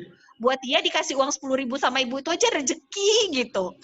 Nah, kalau saya akhirnya nyelesainnya, saya kasih dia batas waktu, jam 10 malam dia harus tidur. Mau dia nggak bisa tidur, saya matikan lampu kamarnya, gitu ya. Udah nggak saya kasih lagi dia baca buku, terakhir dia gulang-gulang di kamar, dia tidur juga dia lama-lama, kan. Terus setelah bangun subuh, saya kasih dia target. Yaitu kayak Ibu bilang tadi, kayak yang disampaikan Ustaz Fatih tadi, dia tugasnya kalau pagi cuci piring, nyapu ngepel rumah. Padahal laki-laki, biarin aja. Dia cuci piring, dia nyapu ngepel rumah. Karena saya punya konsep, anak laki-laki atau anak perempuan, mereka sama-sama harus bisa ngurus rumah. Jadi walaupun anak saya dua-duanya laki-laki, Bu, saya ajarkan mereka untuk bisa ngurus rumah.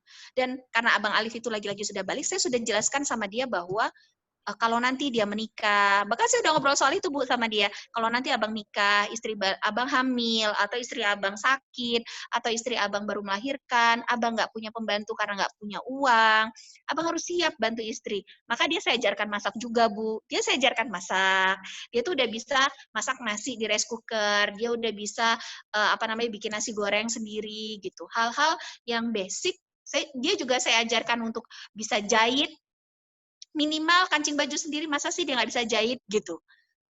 Terus juga saya ajarkan dia untuk bisa cuci piring, terus nyapu ngepel gitu. Konsep-konsep itu tuh saya ajarkan sama anak-anak di rumah.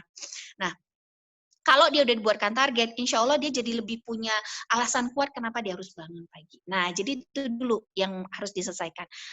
Dan cari alasan dan temukan alasan kenapa anak harus bangun pagi. Dan itu yang di-trigger buat mereka. Ketika mereka bangun pagi, kenapa mereka cuci piring, kenapa mereka harus nyapu rumah, kenapa mereka harus tilawah, kenapa mereka harus baca buku pagi-pagi, kenapa? Nah, itu jelaskan dengan bahasa yang mudah mereka mengerti. Insya Allah itu selesai. Kalau di saya, alhamdulillah Bu, masalah itu udah kelar. Karena setelah kita temukan alasan kenapa dia harus bangun pagi, akhirnya sekarang kadang-kadang malah dia duluan Bu yang bangun pagi daripada kita. Kita tuh kadang-kadang jadi malu karena abinya juga tipe tidur yang malam. Saya juga kalau tengah malam masih suka bangun karena masih punya anak yang kecil. Akhirnya alhamdulillah selesai. Mudah-mudahan selesai juga di ibu-ibu semua ya. Wallahu a'lam bishawab. Waduh, ini pertanyaannya banyak banget. Kita lanjutkan ya. Oke. Oh, ternyata dari atas sudah ada. Bagaimana cara menyikapi perdebatan dengan pasangan atau anak-anak di rumah? Oke. Dari Mbak Fani Putri ya. Jadi, bagaimana caranya supaya nggak debat sama anak-anak atau suami di rumah? Ya memang nggak perlu debat. Ngapain debat? Yang perlu itu adalah diskusi. Karena debat sama diskusi itu berbeda. Nah, kalau diskusi, tujuan kita adalah untuk mencari, sama-sama mencari kebenaran. Kalau debat tuh lebih banyak itu ke mencari pembenaran. Jadi kita bela diri kita sendiri, anak-anak akhirnya bela dirinya sendiri, suami juga akhirnya bela diri sendiri. Jadi biasakan untuk melakukan diskusi di rumah. Sama Bu, kami juga melakukan itu kok. Artinya gini, kita semua di rumah punya spirit yang sama, spirit saling mengingatkan. Bukan berarti Abang Alif nggak bisa ngingetin saya dan abinya. Saya juga bukan berarti nggak bisa ngingetin suami. Suami bukan berarti karena dia kawam, kemudian dia nggak bisa bisa ngingetin kita, tapi nggak mau diingetin. Nggak juga gitu. Jadi sama-sama aja sebetulnya, saling. Nah, ini yang perlu untuk sama-sama dipahami oleh semua anggota keluarga. Gimana caranya supaya semua orang yang ada di rumah paham bahwa kita mau sama-sama cari kebenaran, bukan sama-sama cari pembenaran. Gimana caranya? Satu Bu caranya, sama-sama ngaji. Karena kalau semua seisi rumah ngaji, anak-anak dikasih kajian anak-anak, yang remaja diikutkan dalam kajian-kajian remaja, tuh sekarang banyak banget kajian remaja Bu. Kemudian yang dewasa kayak kita dan suami juga ikut kajian. Lebih bagus kalau misalnya sekali-sekali ikut kajian yang bareng Pak Sutri supaya dapat pemahaman yang sama. Nanti kalau udah kayak gitu Bu, semua orang yang ada di rumah itu tujuannya adalah untuk cari kebenaran. Lihat deh. Sama Bu, kami di rumah juga kayak gitu. Kalau di rumah Umu sama Ustadz ngaji. Saya sendiri masih ngaji Bu sampai sekarang. Jadi saya sendiri juga berguru. Suami juga masih berguru. Kami ada waktu untuk berguru masing-masing. Kemudian Abang Alif, karena dia sudah balik pun, dia sudah kami ikutkan dalam sebuah kelompok halakoh namanya. Kelompok liko. Jadi kelompok kecil yang hanya beberapa orang dengan satu orang Ustadz yang sehingga diskusinya mendalam, kemudian bahas hal-hal yang terkait dengan tema khusus yang mereka bahas gitu.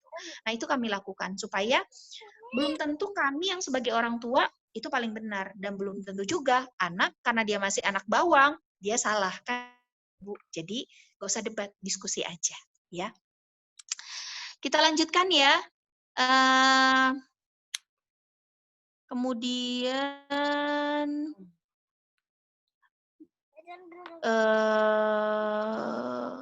sebentar ya. Oke, bagaimana jika istri berusaha menjadi istri solihah, namun suami hanya menjalankan standar minimal, sehingga dalam rumah tangga suasana Islam itu belum terpenuhi. Bagaimana tipsnya? Bagaimana dalam rumah tangga mewujudkan ruhiyah? Oke, ini dia. Jadi ini sebetulnya tadi jawabannya sudah disinggung oleh Ustaz Fatih Karim. Jadi kalau kita mau bikin suasana ruhiyah di rumah yang optimal, maka semua anggota keluarga harus punya spirit yang sama atau semangat yang sama gitu. Sama-sama semangat untuk ngejar amal solih gitu. Tapi gimana kalau ada anggota keluarga kita yang ternyata belum sepaham dan dalam hari ini adalah suami. Sementara kita tahu suami adalah qawwam dan istri kalau ngingetin suami itu kayak air mancur, susah naik ke atasnya. Kalau suami ngingetin istrinya itu kayak air terjun, gampang turun ke bawahnya. Terus gimana dong caranya supaya kita bisa tetap menjaga ruhiyah di rumah, tapi kondisi suami seperti itu? Pertama, optimalkan apa yang kita bisa. kita bisa menghandle anak-anak karena mereka ada di bawah pengasuhan kita, ada di dalam didikan kita, dominan kita didik maksud saya, maka mereka yang dioptimalkan. Lalu yang kedua, jangan lupa banyakin doa, Bu. Doa umuhul ibadah, kata Rasulullah SAW. Jadi doa itu adalah inti dari ibadah, dan doa itu adalah senjata terhebatnya kaum muslim. Senjata terhebatnya kaum muslim itu bukan kuda, bukan panah, bukan strategi perang, tapi adalah doa.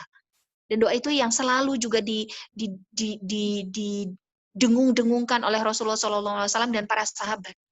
Makanya banyakin doa, Bu. Minta sama Allah agar suami kita diberikan kelembutan hati, dimudahkan untuk mendapatkan hidayah Allah, dimudahkan untuk mencari ilmu, dimudahkan untuk mendapatkan ilmu juga, gitu. Apalagi doa itu yang solehah, Bu, insya Allah nggak ada hijabnya sama Allah. Nah, jadi optimalkan apa yang kita bisa, bukan berarti ketika kita punya suami yang kebetulan belum punya spirit Islam sekuat kita, lalu kemudian kita nggak bisa membuat suasana ruhiyah yang kuat di rumah. Kita masih punya anak-anak, optimalkan mereka dan doakan terus suami kita. Terus jangan lupa ingetin juga, tapi ingetinnya dengan cara yang ahsan, insya Allah ya. Wallahu a'lam bishawab. Kayaknya saya jawab satu pertanyaan lagi ya.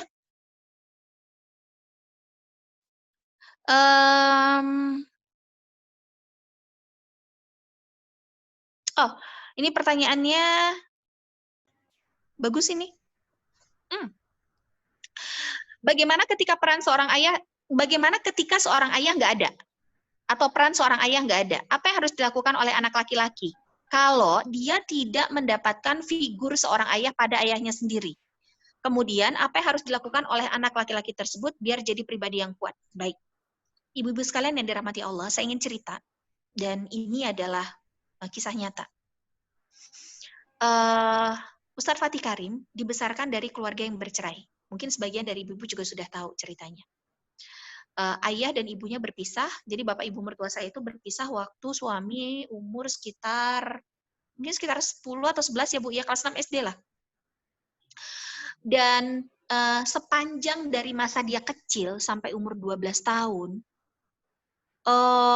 yang dia dapatkan tentang figur seorang ayah itu adalah laki-laki yang suka mukulin. Laki-laki yang suka mukulin. Mukulin beneran, Bu, KDRT. Jadi bapak mertua saya itu zaman dulu ya, kalau sekarang tuh Masya Allah beliau sudah sangat banyak berubah. Itu temperamen banget. Suka banget KDRT. Jadi kalau suami saya cerita tuh, ini ya Mi, dulu waktu Abi kecil, di dinding ruang tamu tuh, itu ada bekas cipratan kopi, cipratan teh, cipratan saus. Bukan ibu mertua saya yang sengaja nyipratin, Bu, bukan. Tapi kalau bapak mertua saya lagi marah, itu gelas melayang, piring melayang, tangan pakop, aduh. Nauzubillah min zalik.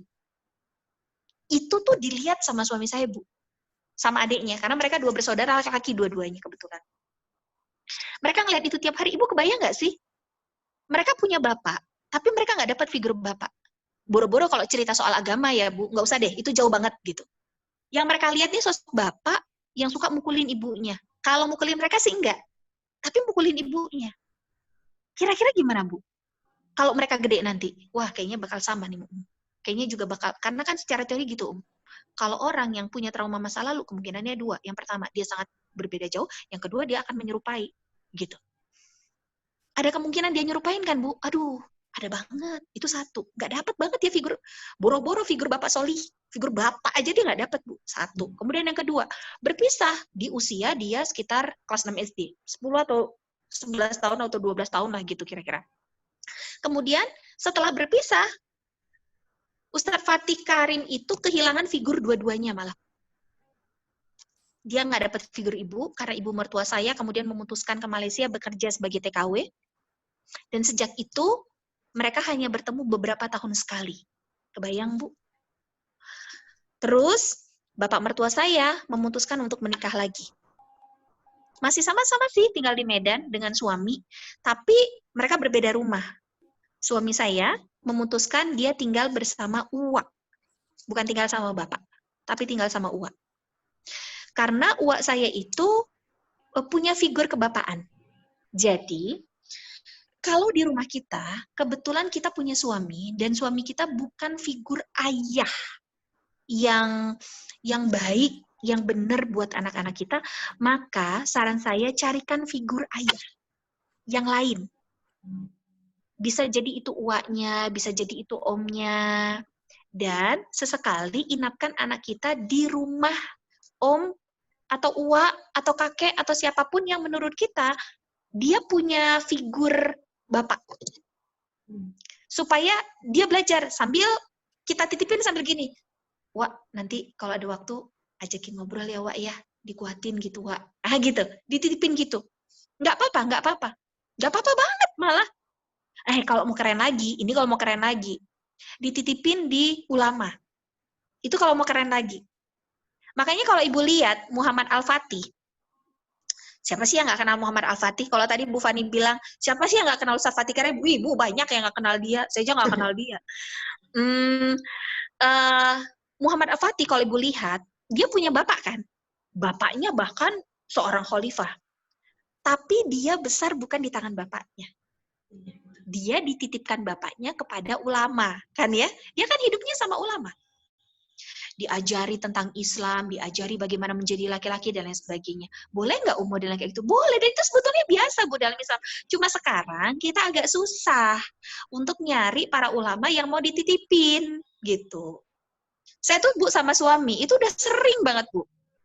Dapat request dari ibu-ibu yang kebetulan single parent ya, dalam hal ini tapi single parent, yang kepengen anak-anaknya dititipin di kami, minimal Sabtu dan Ahad, weekend. Itu udah banyak yang, boleh nggak nitipin si ini, yang laki-laki kebetulan ya anaknya, tiap weekend aja nggak apa-apa kami bayar. Saya bilang, bukannya saya nggak mau dititipin Bu, rumah kami kecil banget, bener Bu.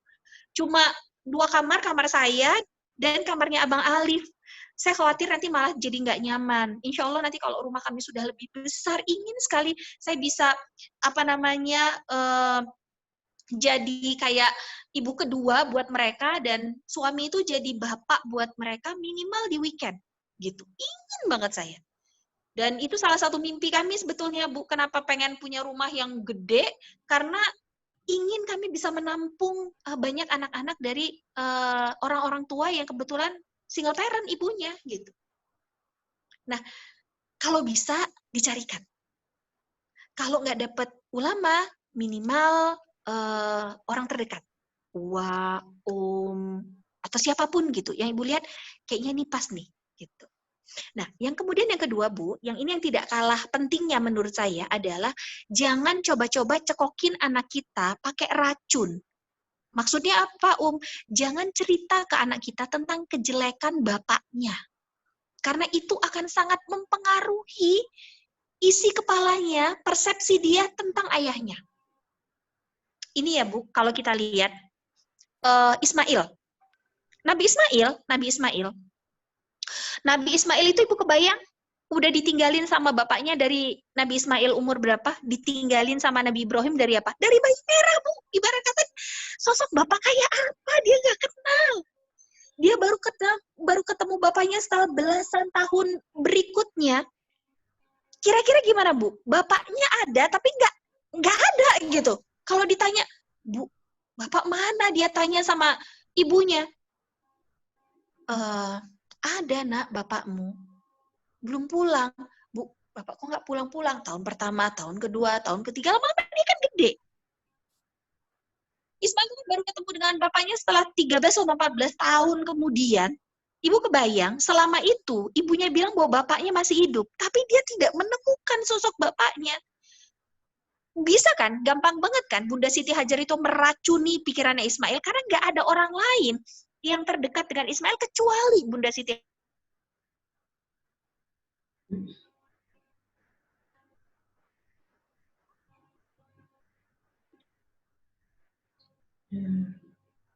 Sedang ada gangguan.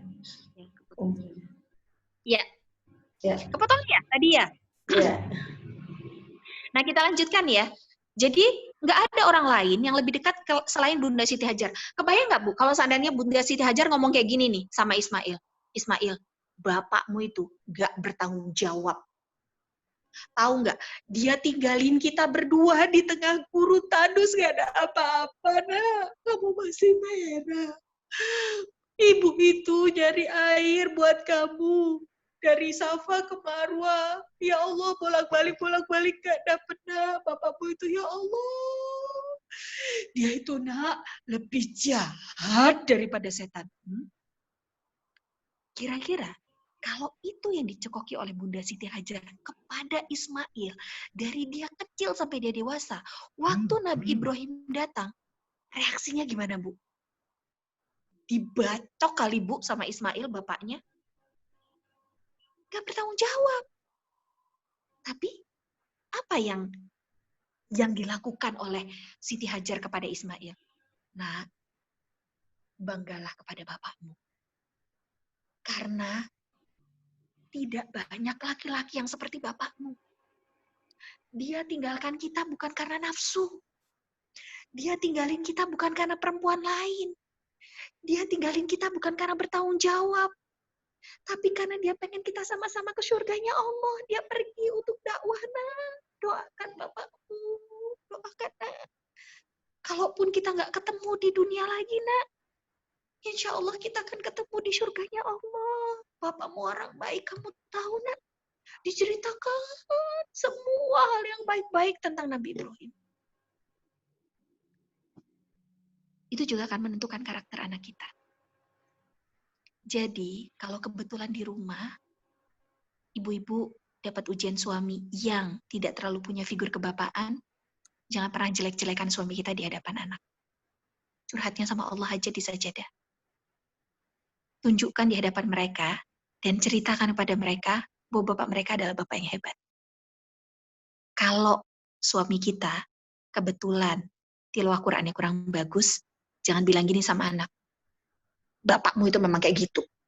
Udah ibu bilang, belajar baca Qur'an. Susah banget disuruh. Hati-hati ya, Bu. Karena itu sangat mempengaruhi persepsi anak terhadap suami. Sama, suami juga kayak gitu. Jangan diajarkan istrinya di depan anak-anak. Giliran anaknya bandel, memang mirip kayak ibumu. Giliran anaknya soleh, iya anak bapak, gitu ya. Aduh, mau terima enaknya, nggak mau terima nggak enaknya ya. Nauzubillah min dzalik. Ingin sekali rasanya saya bisa menjawab semua pertanyaan ibu-ibu di MT Al-Falah, tapi karena waktu juga, saya cukupkan dulu sampai di sini. Kalau pertanyaan-pertanyaan yang belum terjawab, kalau memang ingin dijawab secara private, nanti boleh DM ke saya atau boleh kirim WhatsApp, nanti nomor telepon saya boleh tanya ke panitia, atau nanti dari Mbak Niken mau nge-share pertanyaan ke saya, nanti juga saya buatkan voice note jawabannya juga nggak masalah. Ya. Itu mungkin dari saya. Silahkan saya kembalikan lagi sama Mbak Niken dan Bu Fani. Wallahu a'lam bishawab. Assalamualaikum warahmatullahi wabarakatuh. Waalaikumsalam warahmatullahi wabarakatuh. Terima kasih Ummu Sajad. Itu jawabannya luar biasa ya. Semua pertanyaan-pertanyaan dari teman-teman, mudah-mudahan dan jawaban dari Ummu juga bisa membuka wawasan keilmuan, juga membuka hati dan mencerahkan pikiran ya. Insya Allah seperti kata Ummu Sajad tadi, kami juga mohon maaf tidak bisa semua chat kami bacakan, tapi mudah-mudahan apa yang di pertanyaan-pertanyaan yang muncul hari ini juga menjadi jawaban akan pertanyaan-pertanyaan mungkin untuk saudara kita, mungkin untuk keluarga kita, hanya kita duluan yang dapat ilmunya. Jadi insya Allah kita bisa sharing lagi ilmu yang didapat dari Ummu Sajad dan Ustadz Fatih Karim. Baik, Ummu mungkin sebelum ditutup, saya ingatkan kembali, insya Allah nanti di akhir acara atau setelah acara, panitia akan menghubungi teman-teman yang telah berpartisipasi di acara ini. Insya Allah akan mendapatkan hadiah yang menarik. Hadiah-hadiah ini disponsori oleh Dodolan Haya, Lilmi Collection, Warung Cemal Cemil Buaran, Kambaka, dan Miss Patisserie, dan juga tidak lupa dari ada juga info dari tim Cinta Quran, timnya Ustadz Fatih Karim tadi ya. Mudah-mudahan kita semua bisa ikut programnya Ustadz Fatih Karim ya. Amin ya rabbal alamin. Umu, sekali lagi saya ucapkan banyak terima kasih mewakili Majelis Taklim Al-Fatah. Mudah-mudahan kita bisa bersua kembali. Saya mohon maaf selaku pemandu acara pada hari ini apabila terdapat banyak kekurangan. Saya mohon bantuan Umu untuk memandu doa sebagai penutup acara kita kali ini. Ya, nggak jadi. Baik, ibu-ibu solihah yang dimuliakan oleh Allah, di akhir pertemuan ini kita kepada Allah, bermohon agar Allah memberikan kemudahan dan ridhonya atas semua urusan-urusan kita di dunia. A'udzubillahi minasyaitonirrajim. Bismillahirrahmanirrahim. Alhamdulillahirabbil alamin wassalatu wassalamu ala asrofil anbiya'i wal mursalin wa ala alihi washabbihi ajmain. Allahumma innaka afuwun tuhibbul afwa fa'fu anni. Allahumma innaka afuwun tuhibbul afwa fa'fu anni. Allahumma innaka afuwun tuhibbul afwa fa'fu anni. Wahai Engkau yang Maha Pemaaf, wahai Engkau yang Maha Pengampun, wahai Engkau Allah yang mengetahui bahwa kami adalah manusia dengan begitu banyak dosa dan maksiat. Kami mohonkan ampunan kepadamu ya Rahman ya Rahim. Ampunkanlah dosa-dosa kami ya Rahman ya Rahim. La ilaha illa anta subhanaka inni kuntu minaz zolimin. Engkau adalah satu-satunya ilah dan kami hanyalah manusia yang zolim ya Allah. Ampunkan dosa-dosa kami. Rabbighfirli wa liwalidayya warhamhuma kama rabbayani shaghira. Ampunkan juga dosa kedua orang tua kami ya Allah. Mereka yang telah membesarkan dan mendidik kami sampai kami menjadi seperti ini ya Rahman ya Rahim. Ampunkanlah dosa-dosa mereka. Berikanlah mereka kebahagiaan di masa tuanya. Bila mereka telah wafat, ya Allah, bila mereka telah wafat, kami mohonkan kepadamu, lapangkan kuburnya, dan pertemukanlah kami kembali di surgamu nanti, ya Rahman ya Rahim. Karuniakanlah kami anak-anak soleh dan soleha yang kelak akan menjadi qurrata a'yun bagi kami, ya Allah, dan menjadi inspirasi akhirat kami. Jadikan keluarga kami keluarga yang sakinah, mawadah, warohmah, ya Allah, yang jauh dari segala macam fitnah-fitnah dunia. Lindungilah suami kami, anak-anak kami, dan diri kami sendiri dimanapun kami berada. Kami titipkan orang-orang yang kami cintai kepadamu, ya Allah. Kami titipkan mereka kepadamu, ya Rahman ya Rahim. Ya Allah. Ya Rahman ya Rahim. Allahumma afrik alaina sabron wa tawaffana muslimin. Limpah curahkan kepada kami kesabaran, ya Allah, sebagaimana kesabaran Rasulullah dan para sahabat. Ya Allah, ya Rahman ya Rahim. Kami mohonkan kepadamu, lapangkan rezeki kami, dan berkahilah rezeki kami dunia dan di akhirat, ya Allah. Rabbana atina fid dunya hasanah wa fil akhirati hasanah wa qina azabannar. Subhana rabbika rabbil izzati amma yasifun wa salamun alal mursalin. Walhamdulillah. Alhamdulillahirabbil alamin. Semoga Allah Subhanahu wa taala mengijabah seluruh doa kita semua. Terima kasih Ummu Sajat, jazakillah khairan katsiran. Tolong sampaikan ucapan terima kasih kami juga kepada Ustadz Fatih Karim. Insyaallah. Semoga kita bisa bertemu lagi ya Ummu. Amin, amin, amin. Mohon maaf lahir batin juga ibu-ibu semua. Insyaallah